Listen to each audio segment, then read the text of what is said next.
Imagine this. You are lounging on your sofa, and you pull out your phone to check your bank balance. It says $1 million. For a moment, everything in your body softens. You feel safe, light, free. Then you hear it. An alarm. Faint at first, then louder. You bolt upright in bed. It was a dream. You are not a millionaire. But here's the thing. Most people think the number that changes everything is $1 million. Some say 100,000. And yes, those numbers matter. But if you ask people who have actually built wealth what the first real shift was, the moment money stopped feeling like a threat and started feeling like a tool, most of them will point to something much smaller. The first $10,000. Not because 10,000 makes you rich. It does not.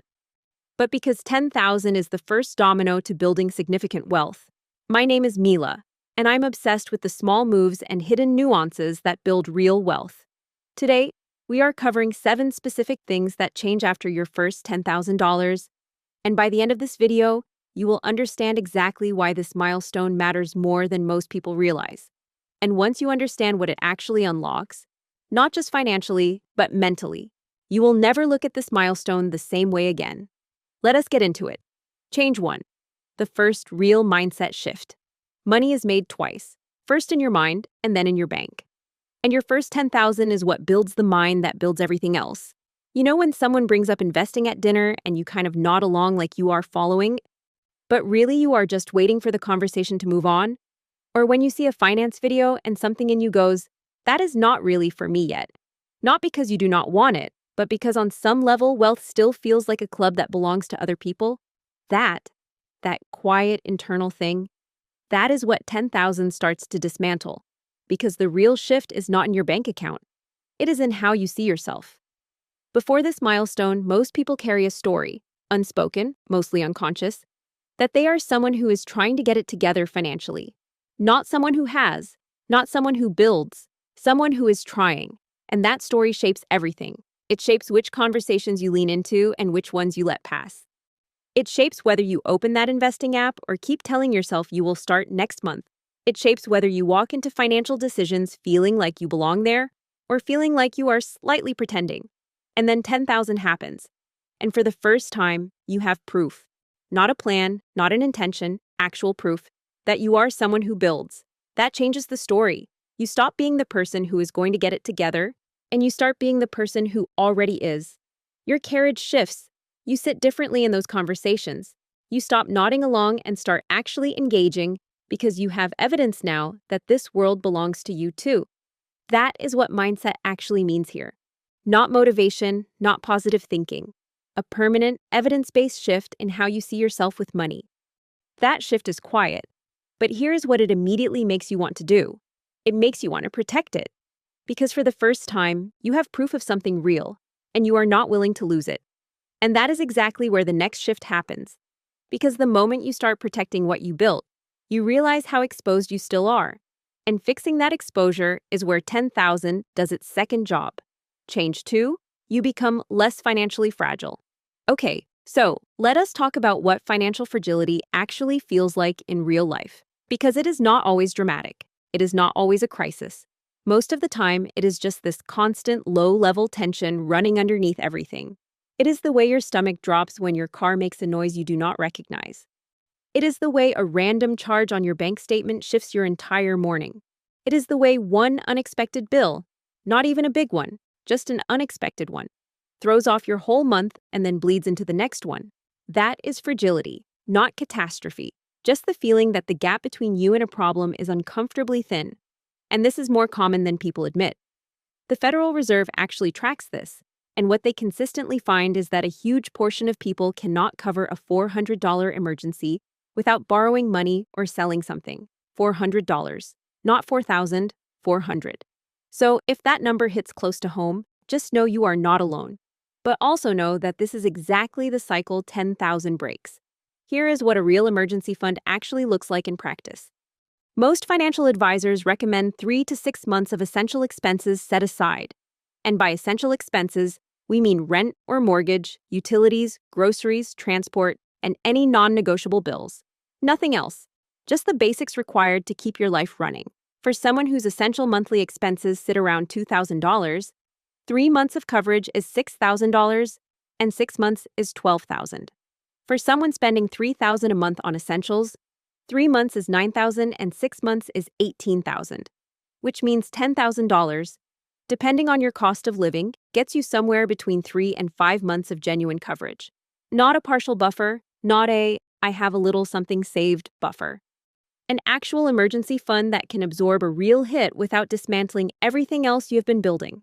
For many people, this is the first time in their financial life that number has ever been real. And what that means practically is this. Someone calls about a car repair, and you say, "Okay, how much?" instead of, "Oh no." A medical bill arrives, and you open it instead of leaving it on the counter for 3 days because you are not ready to deal with it yet. A friend invites you somewhere, and you can say yes or no based on whether you actually want to go, not based on whether you can afford to. You stop doing that mental math at the worst moments.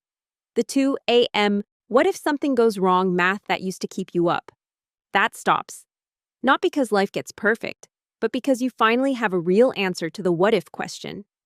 That is what 10,000 buys you first. Not luxury, not status, just the basic relief of knowing that one bad week does not unravel everything.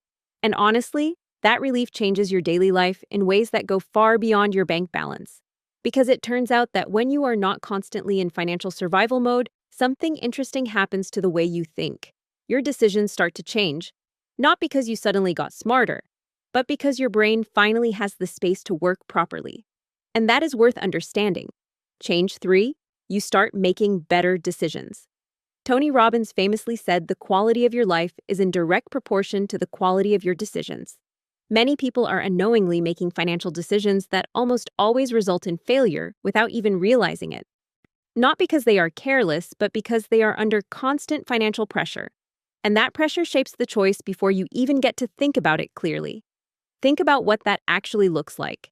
Taking a job offer because you needed it right then, even though something about it felt off. Putting something on a credit card not because it made sense, but because you needed to stop the immediate bleeding. Saying yes to a financial arrangement, a lease, a loan, a payment plan, that you knew was not great, but the pressure of the moment made it feel like the only option. That is what financial decisions look like when they come from scarcity. They are not stupid decisions.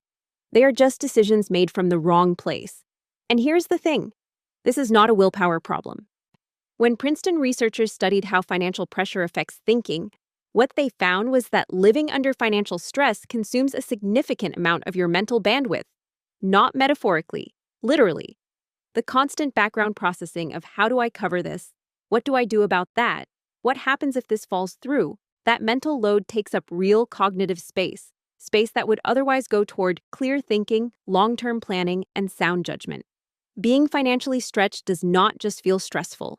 It quietly degrades the quality of your decisions, and by extension, the quality of your life without you even realizing it. 10,000 starts to change this because it reduces the pressure underneath the decision. You are not choosing from desperation anymore, but from a place of more confidence. And those are completely different mental states to make a decision from. And the cost of that difference is huge. Take salary negotiation. Research consistently shows that candidates who negotiate even once at the start of their career earn significantly more over time. But negotiating requires the psychological safety to risk losing the offer. If you need that job desperately, you are not negotiating. You are just saying yes. That single moment of panic could cost you $10,000 to $20,000 a year. Compounded over a decade, that is not a small number. Or take something like a buy now, pay later arrangement, or a high-interest personal loan, both of which are almost always chosen from urgency, not strategy. The average buy now, pay later user pays somewhere between 20 and 30% more for purchases over time when fees and interest are factored in. That is not a purchase decision. That is a panic decision with a price tag attached to it. Better decisions compound. That is the part people underestimate. It is not just one clearer choice. It is a whole different quality of financial life, built from clearer choices made consistently over time. The gap between someone making panic decisions and someone making considered ones widens every single month. That clarity is one of the quietest and most powerful things 10,000 does for you. But there is one more thing it does that most people overlook entirely, and it is not about building forward. It is about stopping something that has been quietly working against you the whole time. And once you see it, you cannot unsee it. Change 4. You can finally attack high-interest debt. $10,000 potentially saves you from one of the biggest traps banks have ever created. And most people are sitting inside this trap right now without fully understanding how it works or how much it is actually costing them. The trap is called the minimum payment, and it is not a repayment plan. It is a retention strategy. Minimum payments are specifically designed to keep you in debt as long as possible while extracting the maximum amount of interest from you over time. The bank does not want you to pay off your balance quickly. A customer who pays their balance in full every month is not a profitable customer. A customer making minimum payments for 20 years is, here is what that looks like in real numbers. A $5,000 credit card balance at 24% interest, which is close to the current average in the United States. Making only the minimum payment can take approximately 20 years to clear. And by the time it is cleared, you will have paid over $9,000 in interest alone on top of the original $5,000. That same purchase ends up costing you over $14,000. More than double, not because you spent more, simply because of how long the balance sat and how interest compounded on top of interest every single month. And this is exactly why high-interest debt makes building wealth almost impossible. Every month that interest compounds, it is not just costing you money. It is consuming the exact money that could be going toward savings or investment.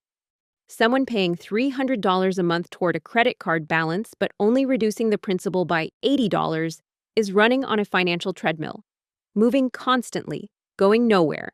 And the longer that continues, the shorter the compounding window on the wealth-building side gets. $10,000 gives you the firepower to actually get off that treadmill. Not to manage the debt, to eliminate it. And here's the number that should make that feel urgent. Paying off a credit card charging 24% interest is the financial equivalent of earning a guaranteed 24% return on your money. There is no investment on the market that offers that with zero risk. Not one. Clear the high-interest debt first. Stop the machine working against you. Because you cannot build wealth forward while something this expensive is draining it from behind. Change 5. This is where compounding starts to matter. Now here is where the conversation shifts. Because up to this point, 10,000 has been doing defensive work, protecting you, clearing the drag, giving you room to think. But this is the point where it starts doing something else entirely. This is where your money stops just sitting there and starts actually working. Where compounding stops being something you have heard about and starts being something you can see happening in your own account. Now, most people have heard about compounding, but there is a reason it never fully clicks. And it is not because people are not paying attention. It is because at small amounts, compounding is genuinely invisible. Say you have $500 in a regular savings account earning 1% interest. After a full year, you have made $5. That does not feel like anything. It barely registers. And even if you move that $500 into a high-yield savings account, which typically offers significantly better returns than a standard account, the annual gain is still too small to feel meaningful. Still easy to dismiss. Now, watch what happens at $10,000. That same high-yield savings account gives you several $100s in a year without touching it. Not life-changing, but no longer invisible. You can see it. You can feel the account participating in a way it never did before. And that is just saving. Investing is a different conversation entirely. Because a high-yield savings account preserves and slowly grows your money. But an index fund, something like a broad market fund historically returning an average of 7 to 10% annually, does something fundamentally different. It puts your money into the growth of the market itself. At $500 invested at 7%, you make $35 in a year. Barely noticeable. At $10,000 invested at that same 7%, you are looking at $700 in returns in year 1, without adding another cent. And because those returns compound on themselves, the numbers start to separate significantly over time. Here is what that actually looks like projected forward. $10,000 invested at a conservative 7% annual return becomes approximately $14,000 in 5 years, nearly $20,000 in 10 years, and nearly $40,000 in 20 years, without adding a single additional dollar. That is not effort. That is your money doing work while you sleep. And this is where the momentum shift becomes real. Before 10,000, every dollar of progress was entirely your own effort. You saved it, you moved it, you made it happen. After 10,000, the base itself starts contributing alongside you. Your effort plus your money's effort running at the same time. And momentum once started does not just continue, it accelerates. That is what this milestone unlocks. Not just growth, momentum that builds on itself. The momentum has officially flipped. But there is one more thing that expands at this milestone that has nothing to do with returns or interest rates. It is about what you can now reach for. And that is where things get genuinely exciting. Change 6. You can aim for better opportunities. $10,000 does something that no budgeting tip, no productivity hack, and no motivational content can do. It buys you options, real ones.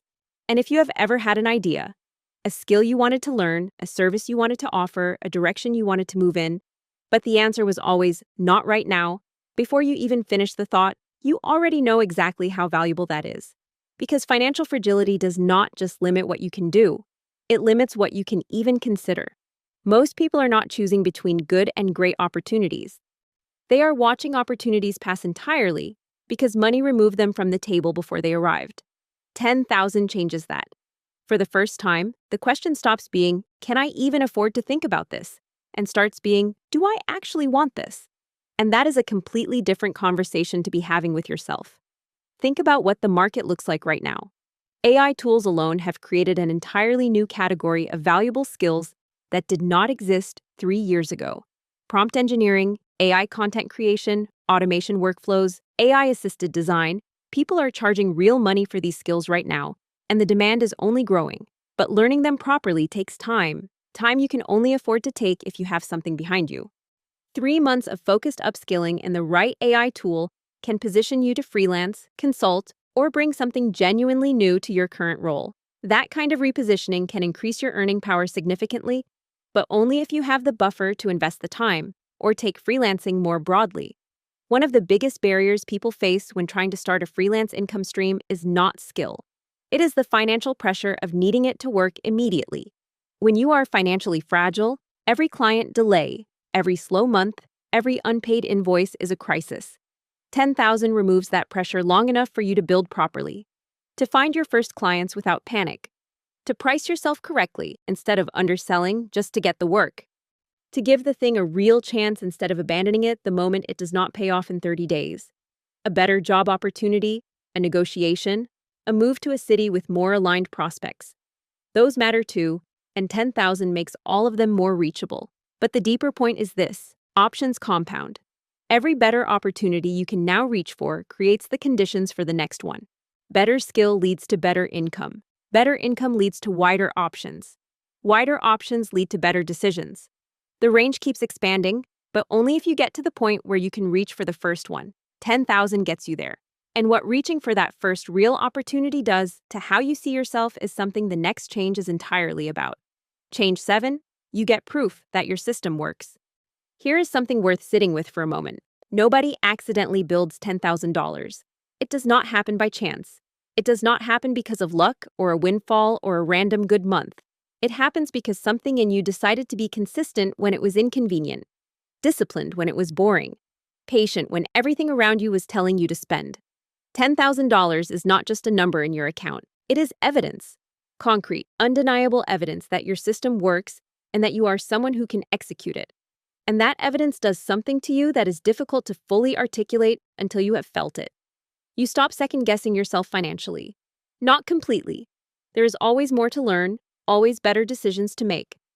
But that quiet voice that used to say, maybe I am just not good at this, gets significantly quieter. Because you have proof now. And proof is louder than doubt every single time. Think about what that self-trust actually changes going forward. Every financial goal that comes after this one feels more believable because you have already done the hard thing once. 20,000 feels reachable because 10,000 is already real. Investing consistently feels possible because saving consistently already happened. The identity of someone who builds wealth is no longer aspirational. It is just accurate. And when your identity shifts to match your actions, the actions become easier to sustain. Not because the discipline disappears, but because it stops feeling like a fight against yourself. This is also the point where your relationship with money fundamentally changes its tone. Before 10,000, money was mostly a source of pressure, something to manage, to worry about, to chase. After 10,000, it starts becoming a tool, something you direct, something that responds to your decisions. That shift in the relationship, from reactive to intentional, from pressured to purposeful, is one of the quietest and most profound things this milestone produces. You built something real. Your process produced a result. That is not small. That is the foundation everything else gets built on. Not just financially, but mentally. And the question now is not whether you can build wealth. You already answered that. The question is simply what you do next, which is exactly what we need to talk about. So let us talk about what to actually do with all of this, because this video means something different depending on where you are right now. And the worst thing you could do is finish watching something like this and feel inspired, but directionless. So here is the simple framework. If you do not have $10,000 yet, this is your one job, not investing, not side hustles, not optimizing your portfolio. One job. Build the 10,000. Treat it as a stability milestone, not a vanity milestone. That distinction matters because a vanity milestone is something you chase to feel good about yourself. A stability milestone is something you build because it changes the conditions of your entire financial life. Every section of this video only becomes available to you once you have the base. So, if you are not there yet, and everything else is secondary, open a dedicated high-yield savings account, separate from your everyday account so it is not sitting where you can easily spend it. Name it something that means something to you, and automate a fixed amount into it every single month. Not when you remember, not when you have extra. Every month, non-negotiable. The amount matters less than the consistency. $200 a month gets you there in less than 4 years. $500 a month gets you there in less than 2. The timeline is flexible, the commitment is not. If you already have $10,000, the question is not whether this milestone matters. You already know it does. The question is what job it needs to do first. And here's the order that makes the most financial sense. First, if you do not have a fully funded emergency buffer covering 3 to 5 months of essential expenses, that comes first. Before investing, before anything else. Because without that buffer, every other financial move you make is sitting on an unstable foundation. Second, if you are carrying high-interest debt, specifically anything above 15% interest, attack that next. As we covered earlier, the guaranteed return on eliminating that debt is higher than almost any investment you could make right now. Third, once the buffer is funded and the expensive debt is cleared, that is when you open the investing conversation seriously. A broad market index fund, a retirement account, a consistent monthly investment, whatever the right vehicle is for your situation, but in that order. Buffer first, expensive debt second, and investing third. Simple, repeatable, and it works. Here's the truth that this whole video has really been about. Most people are waiting for the number that makes them feel like they have arrived. The 100,000, the million, the number that finally feels impressive enough to believe in. And those numbers matter. They are real milestones worth building toward. But the shift that most people are actually waiting for, the moment money stops feeling like chaos and starts feeling like something you control, that shift does not happen at a million. For most people, it happens much earlier, quietly, without fanfare. The first time they check their account and feel steady instead of anxious. The first time an unexpected expense is just an inconvenience. The first time they sit in a financial conversation and feel like they belong there. That is 10,000.